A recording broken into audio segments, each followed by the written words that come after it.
Shaping your plant. Okay, so first thing is to look at is you're going to do a single vine versus a multi-branched plant. So I've mentioned that a little bit. I prefer the single vine. Single vine plants for greenhouse, high production growing. Multi-branch plants are fine for home greenhouses, backyard projects, or determinate plants.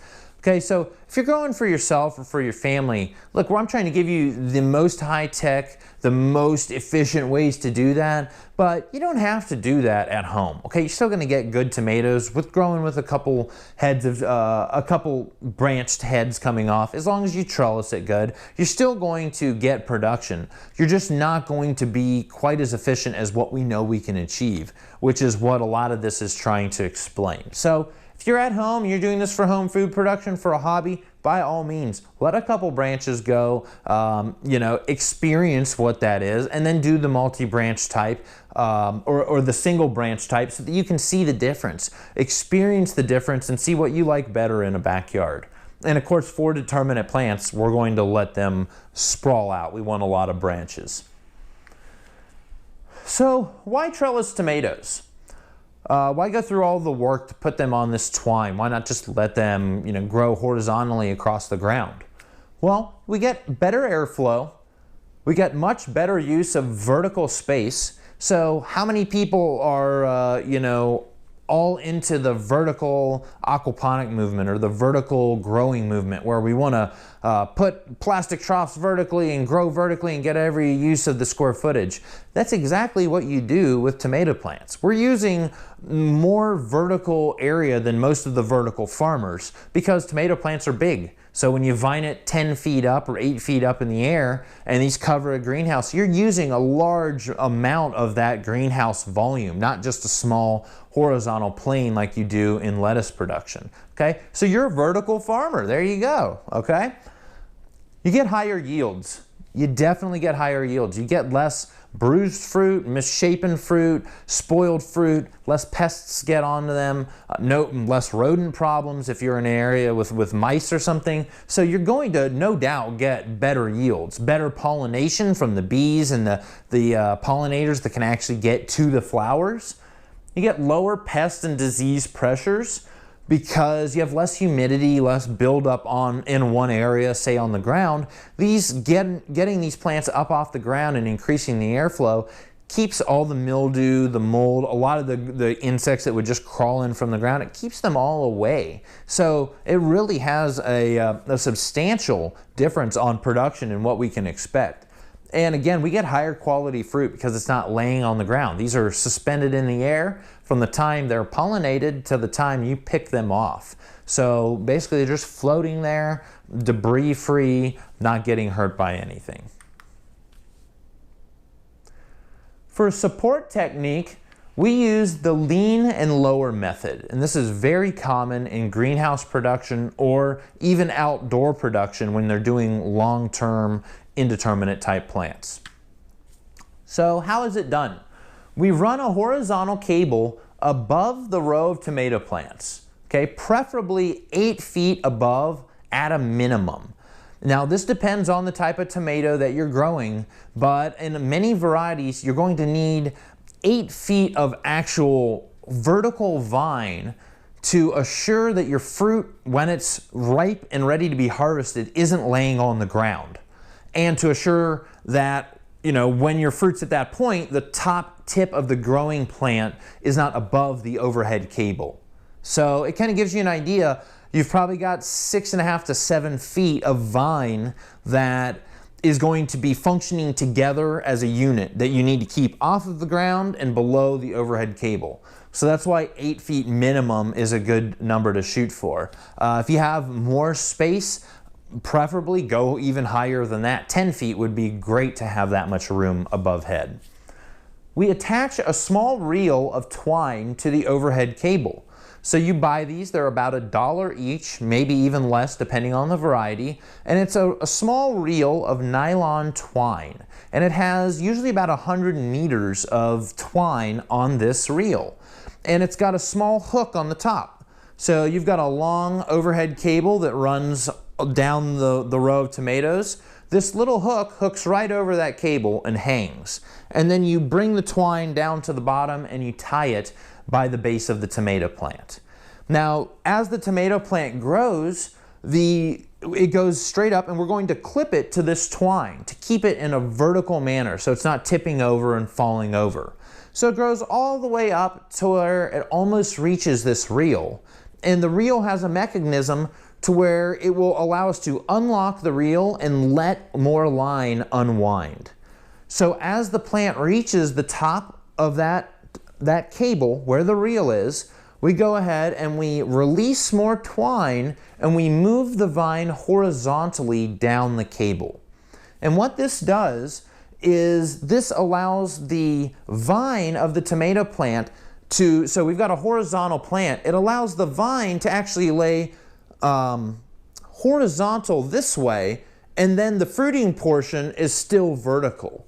So as we go down the greenhouse and these plants get longer and longer, we're going to lean them sideways and lower the twine, allowing them more vertical twine to grow straight back up. Okay, the piece of the vine on the bottom portion that's laying horizontal has already had the clusters of fruit cut off of it and harvested. So it's a bare vine laying horizontal, which then turns vertical, and then you start to see leaves and the fruiting portion of the plant again. So as these plants go, I told you at the end of 24, sometimes they grow them to 12 to 24 months, the vines can be over 100 feet long at the end of that time. Here at my farm, we've done 40 to 60 foot long tomato vines. That's a long vine, but at the end of the season, 53 to 54 feet of that vine are bare, laying horizontal. Only the top 6 to 7 feet of the vine that are still fruiting and producing actually have leaves and foliage on it, okay? So I hope that was a good explanation. I've got a video that we shot here on the farm during one of my classes that we had here on site. And I'm actually going to put that on the website shortly, and it will show you in person how I prune or how we actually use this support technique to clip the tomatoes to and to train tomatoes to the support system. And I think that'll really help people visualize what I just explained here. Okay, so as the tomato plant grows upwards, we continue to clip the plant to the twine until it's within 6 inches of the overhead cable. We just talked about that. We lower the reel of twine until the lowest cluster of fruit is 12 inches from the surface of the foam, gravel, whatever the bottom is, okay? Because we don't want it laying in the ground. That's the whole purpose of trellising this stuff up in the first place. We want to move the reel horizontally down the overhead cable and allow the bare vine to lie on the ground. And we continue with all plants. Okay, so when you have a row of 50 plants and 50 plants on the other side, they basically are going to form a circle. At the end of one cable, we can move the plant to the next cable beside it. So one row will be moving this way and the other row will be moving this way. As it gets to the end, we move them over and we send them back the other way. And this creates a large, basically, circle of tomato vines and allows them to keep growing no matter where they're at in that run of tomatoes. So if they're at the start, you might be able to get the whole vine running just horizontally. But if they're at the end, the vine's got to go somewhere. So it needs to wrap around the corner and head back the other way. Make sure your cable can support the plant weight, okay, at 20 pounds each. That's an estimate. Some giant tomato plants, you may be at 30 pounds each, but 20 pounds is a good number that I size my overhead cable systems off of. Well, if you have 100 plants, that's 2,000 pounds. That will collapse many greenhouses. That'll just pull your roof in and implode it when your plants start to beef up and really put on weight. And you don't want to do that, okay? So make sure, whatever you do, that you add up how many plants you're going to have and what they're going to weigh when they're at their largest size. Now, if you're outdoors or even indoors in a greenhouse with not a strong overhead support system, then very often you'll put vertical timbers in the ground every so often. So say every 6 to 10 feet, you'd put a 4x6 in the ground. You'd drill a hole through the middle of that and you'd run a cable through that series of vertical posts so that they can actually support the weight of the tomatoes. So you don't necessarily have to be tied to the structure, but if you're planning for this ahead of time, you make sure the structure you buy can support the weight of the crops that you're growing. Okay, and here's a picture of some tomato plants basically just kind of getting going here in our greenhouse, and we're just starting to lean them. And I have not done this plant, but I have started to lean these two. And you can see how now the vines are actually starting to go horizontal, but they look a little funky because we just did them that day and they haven't actually had time to kind of the vinyl relax a little bit and then stiffen up in its new position. But you can see we've got heavy fruiting here hanging off. We've got nice open area. There's a lot of airflow going through here. And you can see the small clips clipped on to the twine that follows the vine up. Okay, you see the white twine all the way up. And then you see the small brownish orange clips are clipped around the twine and then over the vine. And the vine clips are really cheap. You get thousands of them for $6 to $10. But they have little teeth that when you put them around the twine, it will stay gripped in that one spot. So it basically is gripped onto the twine and won't move, but it's loosely, openly around this tomato vine. So the tomato will just naturally relax against whichever side of that ring it does by gravity. But you can see very easy support system. We've got the cable overhead going all the way down. And in the background, if you look, you can actually see some Dutch buckets set up here in the center of the greenhouse. These are something that I had the first year. We had 100 Dutch buckets going down the center lane, and we can actually see the vertical twine pretty good. You see the reels up above, you can see the metal cable going across, and then you can see all of the twine going vertically down to the buckets there. All right, probably not on this screen on the video, but when you actually pull up the PowerPoint, you'll be able to see those finer details. Okay, well, harvesting.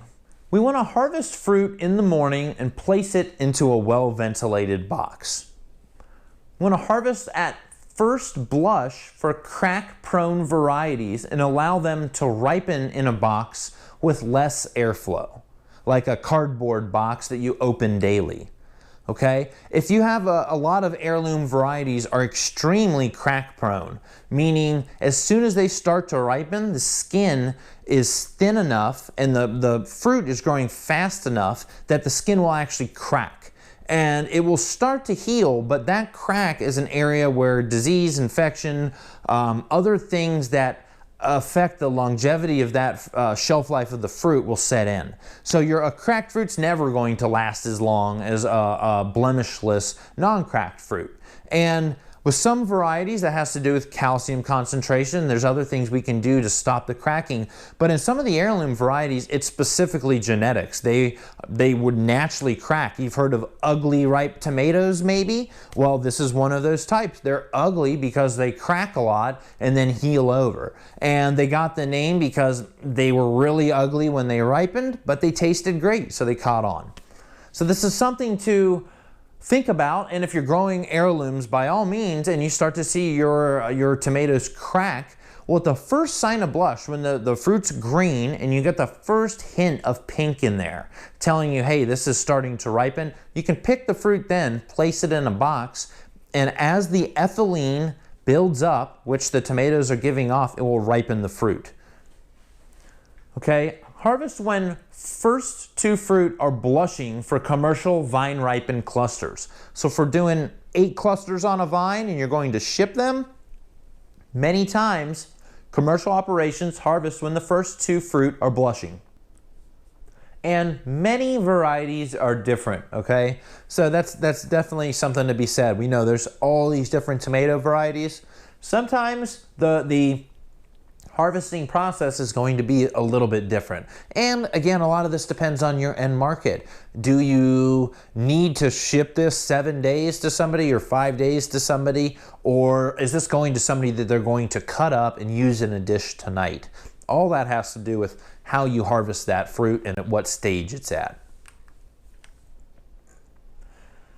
Post-harvest, okay? So if fruit still needs to ripen, like I just mentioned, we can store in closed boxes to allow ethylene gas to build up.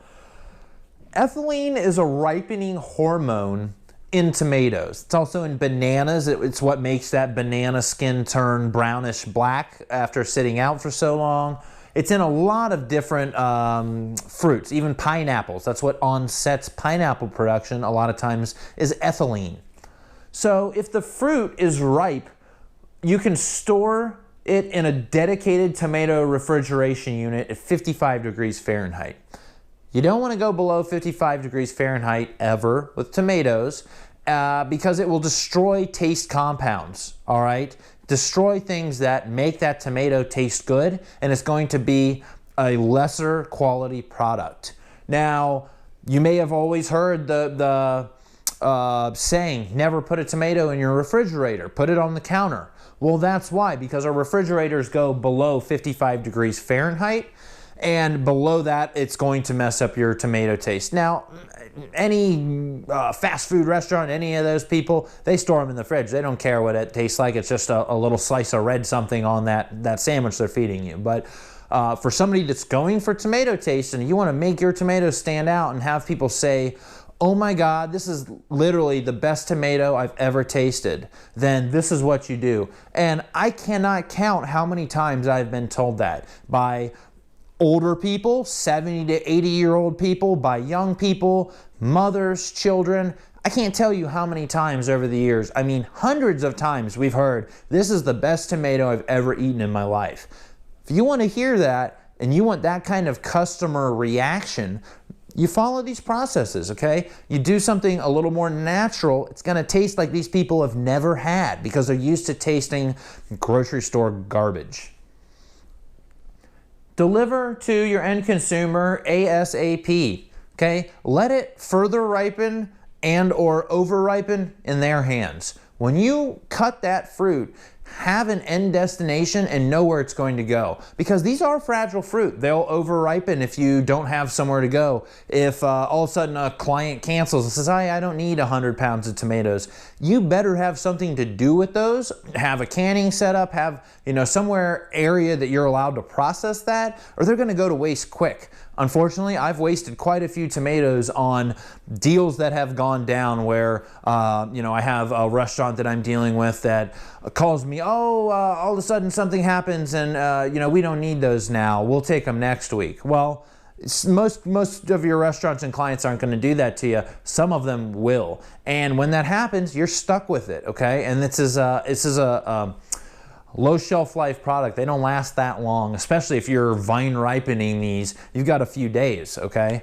So have backup plans and have a plan to get those to the consumers ASAP. Many times this is the big problem with tomato production, is people can't do the logistics of distributing their product. You could maybe grow a lot of tomatoes, but you might not be able to pick them, store them, package them, distribute them on a large scale basis enough to make money. So that's something to look at. These tomatoes take a long time. It's a high risk crop, but kind of like sturgeon, there's a lot of reward that can be there if you're confident in this and you've gone through a lot of these steps to make sure it's gonna be a proposition that works. Okay, some more beautiful types of tomatoes. Many of these are varieties that I mentioned. I think this is a cacao right here. We've got some striped Romans hiding on the side, but you can see it's a nice mix of tomatoes, and people love to see that at a market table or when you walk into a restaurant with a variety of offerings.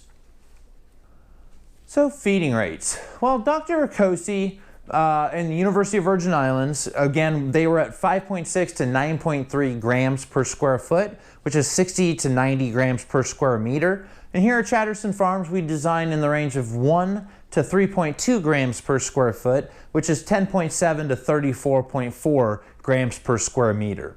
And this is completely dependent on the system design because, again, we mineralize and save solids and they don't.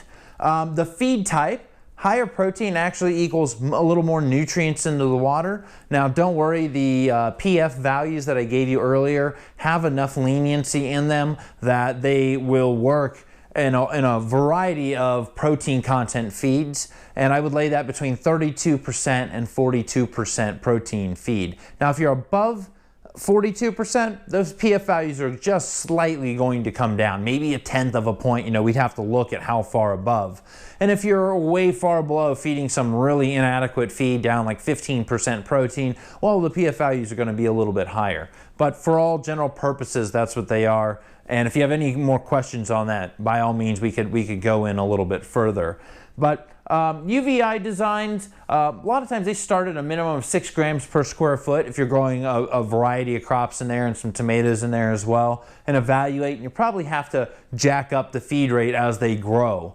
Now in Chatterson Farms here in our design, the zero discharge design, we start at 2.8 grams per square foot, which I think is a little lower than the PF values that I have listed, but start here as they're a younger plant. They don't need quite as many nutrients, and then ease it up just slightly as they get older, as they're mature and starting to fruit. So that's why we have, again, just a little bit lower. I think the PF values from memory at 3 grams, 3.2 grams, so just slightly under. And again, it's not going to kill you if you're a little higher. This is kind of just a minimum I would lay out there.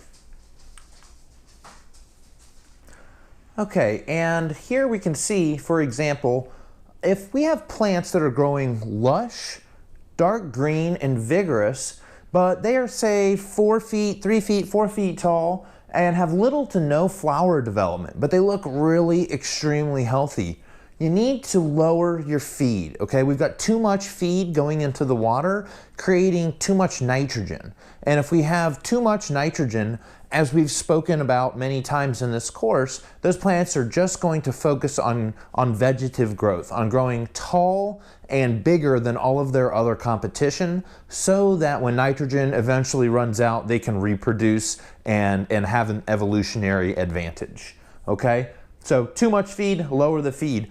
Or we lower the nitrogen level. So it might have to do with how you're using your mineralization tank.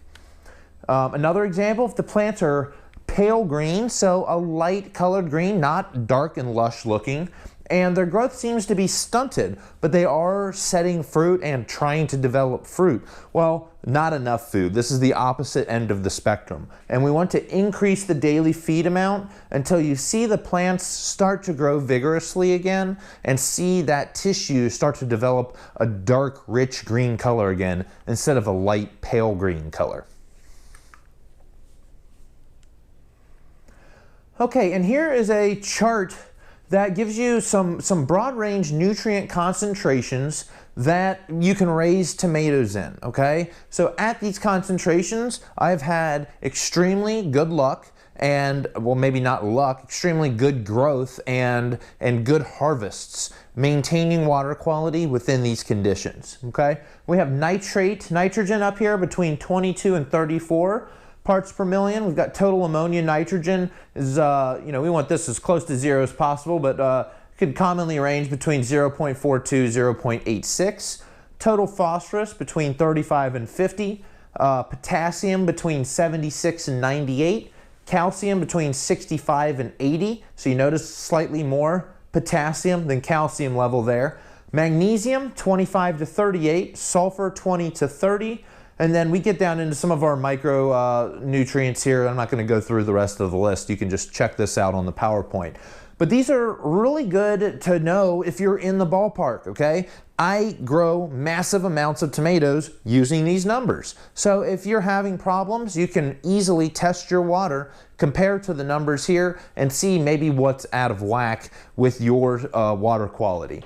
Now, something else to point out. If you're looking at this, compared to a hydroponic chart, okay, that's going to tell you maybe a standard solution developed for tomato culture. You're going to notice that, say, the calcium, the nitrogen, the potassium, those levels are far below a standard solution that you're going to find in a hydroponic solution, hydroponic strictly system, okay? Now, why is that? Why don't we have exactly the same numbers that we would see in a stock solution?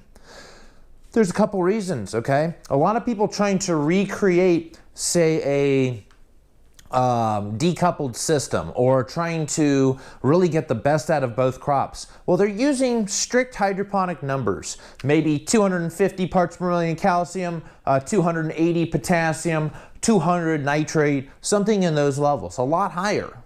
Well, for one, a lot of times these nutrients are dosed once, so this is a one-time nutrient into the water, and that's how much is going to be taken from the plant, and it's not altered.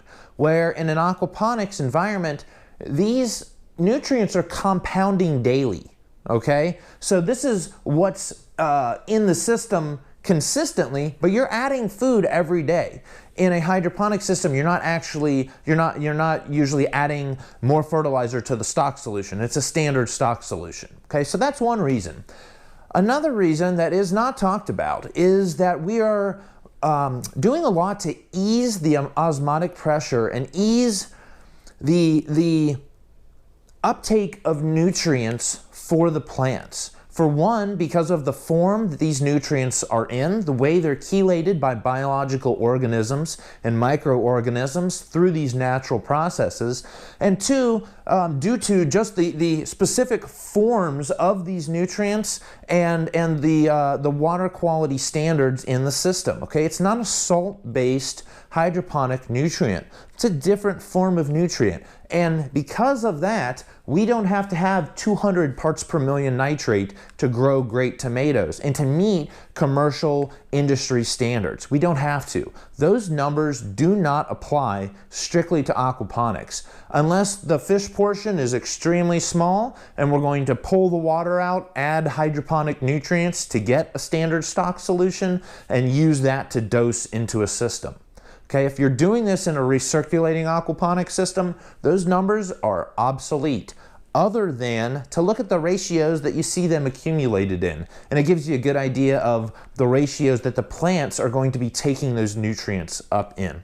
So we can gain some insight from standard developed hydroponic nutrient solutions, but by no means are those the exact numbers that we need to hit in, say, a recirculating aquaponic system. Okay, and we've seen this before when we talked about water quality. This is the pH scale versus the nutrient availability. And for tomatoes, we really want to stick around 6.5. That's a great nutrient availability number. And as we see, calcium becomes more available as we go higher, and then it starts to taper back off after 7.5. Where potassium up here, we're really good all the way from 6.0 all the way up here until 8.5. Okay, we have a nice window for full potassium absorption. So we want to favor that calcium absorption a little bit, and especially if you're growing any kind of elongated tomato, such as a Marzano or a Roma type tomato. So instead of round, it's long and cylindrical, okay? Well, in that type of fruit, it's harder for calcium to migrate from the top of the fruit to the bottom of the fruit, and they will be much more susceptible to blossom end rot, which is a low calcium condition in tomatoes. So especially if you're growing those specific varieties, long cylindrical types of tomatoes, and Marzanos are really popular with restaurants. It's a very popular Italian type of tomato. Well, if you're doing that, you're going to want to favor a higher pH, even between 6.5 and 7, which is great for the fish, it's great for the bacteria, and if you're just growing tomatoes, it's going to be a great pH. Now, if you're trying to mix other things in there, you try to find a little bit more of a happy place and probably bring it closer to 6.5 if you're growing lettuces and other things in the system.